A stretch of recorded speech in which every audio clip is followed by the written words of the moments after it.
The rain fell in sheets, soaking Victor Kane to the bone. The cold gnawed at him, but he barely felt it. The city around him was silent, empty, as if it too was holding its breath. He stood outside Grimm's tomes, staring at the weathered sign. No one knew how long the bookstore had been there. No one had ever seen its owner leave. People spoke in hushed tones about Aldric Voss, a Varazlo, a seer, or something worse. Victor didn't care about the rumors. He had nothing left to lose. He pushed open the heavy wooden door. A bell rang, its chime hollow and distant. The air inside was thick with dust and the scent of ancient paper. The room felt suffocating, as if the walls themselves were pressing in. Behind the counter, an old man looked up. His eyes, pale, milky, saw nothing, yet seemed to see everything. A black cat curled beside him, its fur so dark it swallowed the light. "I am, Aldric," his voice a rasp of dry leaves. "And I know why you're here." Victor swallowed hard. A chill ran down his spine. "Then you know I'm desperate." His voice cracked. The old man stroked the cat. It let out a slow, deep purr, a sound that felt too heavy, too alive. Desperation is the only reason people find me. Victor's hands clenched into fists. He had lost everything: his business, his family, his very future. The whispers about Aldric Voss's magic, his last wish spell, had led Victor here. A chance to undo his ruin. But at what cost? "I'll pay anything," Victor said, his voice raw with emotion. Aldric's thin lips curled into a slow, deliberate smile. It wasn't kind.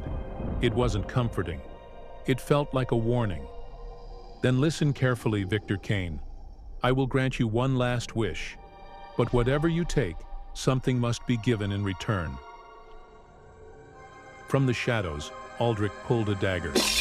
Its silver blade shimmered, reflecting a light that wasn't there. "What do you wish for?" Victor's breath hitched. He had played this moment in his mind 100 times. 1,000. "I want my old life back, my business, my family, everything I lost." The cat's eyes snapped open. Not yellow, not green, black, deep as a starless sky, endless and knowing. The room darkened. The walls pulsed, as if the bookstore itself were breathing. Aldric's whisper cut through the air like a blade. "Then spill the blood of the one who destroyed you." Victor felt his stomach drop. The words pressed against him, heavier than the air in the room. He knew what Aldric meant. He had been betrayed. His best friend, his business partner, had taken everything from him, left him with nothing but anger and regret. "You want me to kill him?" Victor's voice shook. "That is the price," Aldric said. "Take the blade, or leave as you are, empty and broken." Victor stared at the dagger. His hands trembled. Images flooded his mind. The sleepless nights, the hunger, the loneliness, the betrayal. He reached out. The dagger felt warm in his grip. "Good," Aldric said softly. "But remember, the cat is watching." Victor blinked. The cat was gone. Instead, its shadow stretched behind him. Long, unnatural, and it moved. Without him, city streets were empty, bathed in the glow of flickering streetlights. Victor found the man who had destroyed him. His heart pounded. His breath came in short, ragged bursts. The shadow beside him whispered, urging, pressing. The dagger felt heavier now, warmer. And when the moment came, when the blade met flesh, Victor felt no guilt, only relief. But the second the blood spilled, the world shattered. The air ripped apart like torn fabric. Shadows swarmed him, wrapping around his arms, his throat. His breath turned to mist. The city flickered, like a dying flame. And then, silence. Victor stood inside Grimm's bookstore. But something was wrong. The walls were cracked.